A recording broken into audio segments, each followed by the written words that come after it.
السلام عليكم ورحمة الله وبركاته. يوم جديد وفيديو جديد. ازيكم يا بنات، عاملين ايه؟ النهارده الفيديو بتاعنا جميل جدا، بيتكلم عن البنات ومشاكلهم. احنا عايزين كده نقف وقفة عند البنات اللي كلها مشاكل، مبطلش مشاكل.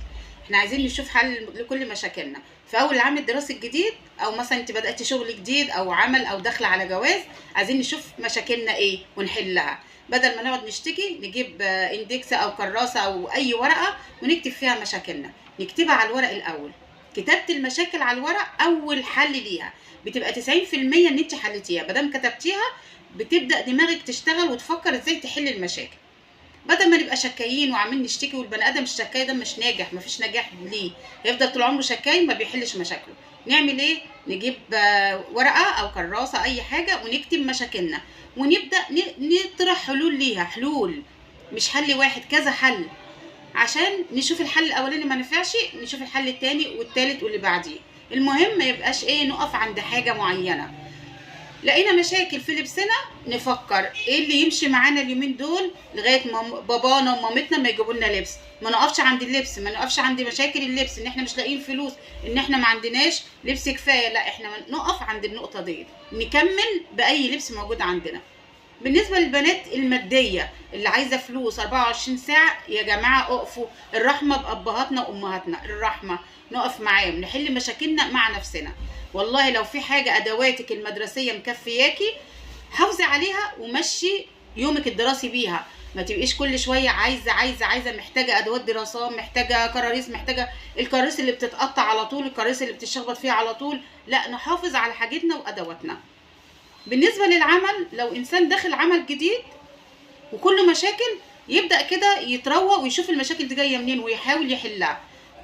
نرجع تاني نكمل كلامنا بخصوص المشاكل. أنا عايزة كل ولد وكل بنت ما يقفوش على مشكلة قدامهم، لازم يحلوا المشاكل، يتعودوا على كده. اتكلمت قبل كده في موضوع أخذ القرار، إن احنا نبقى أصحاب قرار.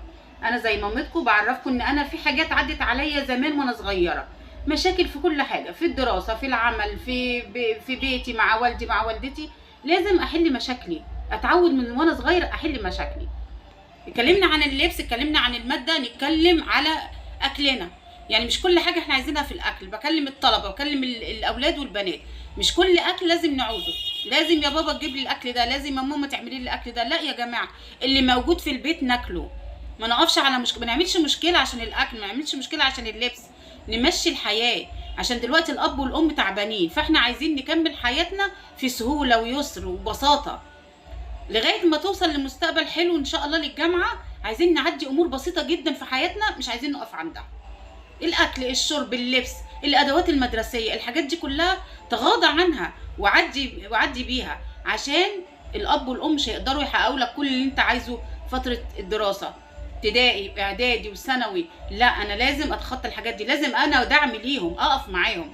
لا يا بابا، الحاجه دي انا مش عايزها، خلاص هقدر اكمل من اللي معايا. لا يا ماما، الاكله دي انا هاكل اللي موجود، ما تعمليش اكل تاني. عايزين نبسط الامور في البيت عشان الدنيا تعدي. اهم حاجه مذاكرتك، اهم حاجه مذاكرتك، اهم حاجه مستقبلك، عايزه تطلعي ايه. الحاجات التافهه دي كلها ملهاش لازمه، ما نقفش عليها ونعمل مشكله. ولو كل مشكله اتوجدت نوضع لها حل. لازم نوضع حل لمشاكلنا بالورقه والقلم، بالحلول. نطرح حلول على شوف مشكلتك انت ايه واطرح لها الحلول. انا ممكن اقول لك واحد واثنين وثلاثه، بس انا معرفش مشكلتك ايه هي. انت لازم توضع الحلول ليك. وفي الاخر يا بنات، ان شاء الله تنجحوا. عايزه اشوفكم مستقبل باهر، اهم حاجه مستقبلكم.